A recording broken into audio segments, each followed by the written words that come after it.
Fala, gente boa, tudo bem ou não? Ó, seguinte, Donald Trump, mesmo enrolado em vários processos, mesmo tentando também dar um golpe de Estado lá nos Estados Unidos, vai poder ser candidato a presidente esse ano. Isso é decisão da Suprema Corte Americana, que equivale ao nosso STF aqui. E ela é dominada por juízes ligados ao Donald Trump. Essa é a grande diferença, ou seja, os parsas dele deram uma ajuda para ele poder ser candidato nas eleições presidenciais desse ano. Vou falar disso aqui nesse vídeo. Eu sou o Ricardo Mello, explicador-geral da República, e te convido para sentar o dedo no like, para engajar comigo, se inscrever no canal e ativar o sininho para ser avisado quando tiver vídeo novo. E se quiser e se puder, ser também membro, clicando nesse botãozinho que tem aqui embaixo, ao lado do botão da inscrição. Ou então participa do nosso financiamento coletivo com essa chave aqui, porque é isso que mantém esse canal no ar. Bora lá? Então vamos. Seguinte, primeiro a gente precisa entender que as eleições americanas são bem diferentes das brasileiras. Lá, cada estado organiza a sua eleição, que é presidencial, só que com as suas próprias regras, regras do estado. E cada estado também tem uma Suprema Corte, que fica abaixo da Suprema Corte Nacional. O estado do Colorado tinha declarado que o Trump era inelegível lá. O que isso significa? Que ele ia poder participar das eleições em quase todos os Estados Unidos, menos lá. E por quê? Porque a Constituição americana tem a emenda 14, que é um artigo que diz o seguinte: político que participa de insurreição ou de rebelião, ou seja, tentativa de golpe contra a democracia, não pode disputar a eleição. Com base nisso, o Trump tinha ficado inelegível no Colorado, só que os advogados dele recorreram e aí foram à Suprema Corte Nacional, que ela decidiu o caso agora nessa segunda-feira, dia 4 de março. Como é que foi isso lá? A Suprema Corte dos Estados Unidos acaba de decidir que o ex-presidente e pré-candidato Donald Trump está, sim, elegível no estado do Colorado. Decisão que chega nesse momento e que significa que os eleitores que votarem em Trump amanhã, já nas primárias republicanas do estado, vão ter o voto considerado. Vai valer, portanto, o voto em Donald Trump, porque ele está elegível segundo a Suprema Corte. Trump já estaria o nome dele na cédula de qualquer forma, mas a Justiça do Colorado tinha decidido que ele estaria inelegível, porque considerou que ele participou da insurreição lá no Capitólio no dia 6 de janeiro de 2021 e agora vem o veredito da Suprema Corte, que está acima, portanto, da Justiça do Colorado. Então, a Suprema Corte Americana tem 9 juízes em vez dos 11 que nós temos aqui no Brasil. Só que lá a formação é totalmente favorável ao Trump. São 6 juízes de extrema direita e só 3 que são considerados mais progressistas. E olha, mesmo os progressistas votaram a favor do Trump dessa vez. Foi 9-0 a favor da ideia de que um estado sozinho não pode impedir alguém de se candidatar à presidência. Isso significa que o Trump vai ser o candidato republicano? Olha, é quase certo que sim, porque primeiro ele vem vencendo quase todas as prévias, que são as primárias das eleições internas do Partido Republicano lá. E segundo, porque os Estados Unidos não têm uma lei como a nossa, lei da ficha limpa. Ou seja, lá uma pessoa pode ser candidata mesmo se ela estiver presa dentro da cadeia, julgada e condenada. É meio maluco isso, mas são as leis deles. Fazer o quê? Existe um impedimento, que é o seguinte: se uma pessoa tiver sido condenada, ela pode ser candidata, mas ela não pode assumir o cargo. Ou seja, se o Trump for condenado nos processos criminais que ele responde, ele pode até ganhar a eleição, mas quem assumiria o cargo de presidente seria o vice dele.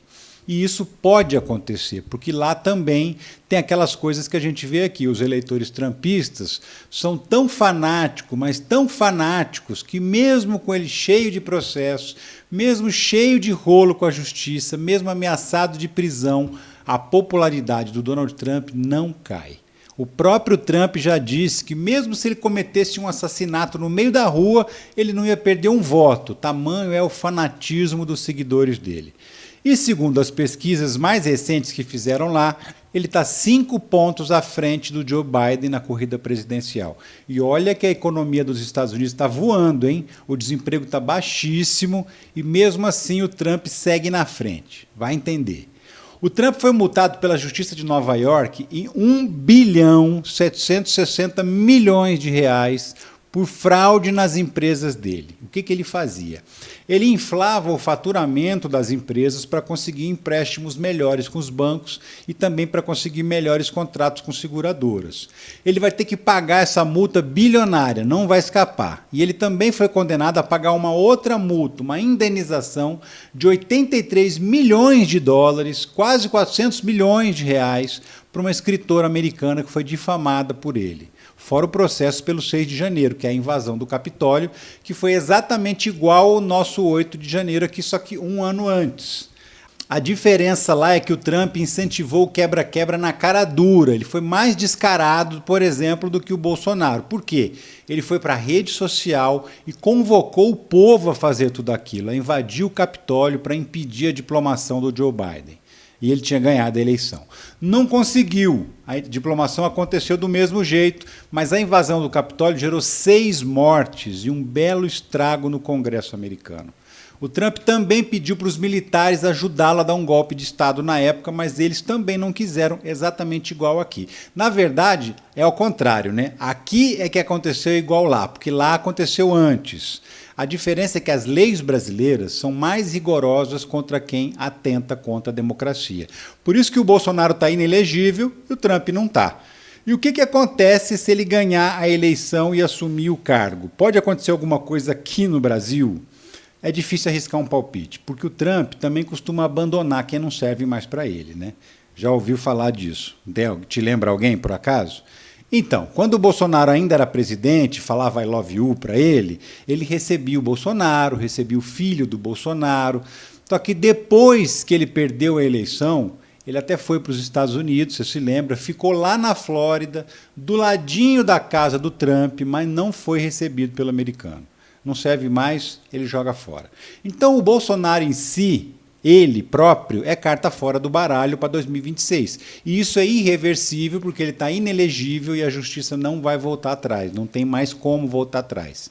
Então ele não vai ser candidato. Mas eu não duvido que o Trump, se virar mesmo presidente, ajude um outro candidato bolsonarista a disputar a eleição aqui no Brasil. Isso é possível, sim. Então, todo cuidado é pouco. A gente tem mesmo que ficar de olho na eleição americana, porque ela pode trazer consequências aqui para nós no Brasil. A gente está lutando para salvar a democracia, mas pode vir uma avalanche golpista ainda mais forte do que aquela primeira que foi em 2018, infelizmente. O Lula disse recentemente numa entrevista que torce para a eleição do Joe Biden, porque tem mais afinidade com ele e porque o Biden é um democrata. Além do mais, como eu falei, a economia dos Estados Unidos está indo muito bem, está se recuperando forte da pandemia, está se organizando, mas hoje em dia o que o governante faz em benefício do povo tem sido pouco levado em consideração na hora do voto. O que a gente tem mais visto é fã votando em ídolo, pouco importando se aquele ídolo é bandido, é safado, é cheio de rolo. As pessoas têm votado por afinidade pessoal, não pelo plano de governo. E isso é muito perigoso. Agora a gente tem que esperar para ver. E eu fico por aqui. Até o próximo vídeo. Um abração para você e tchau.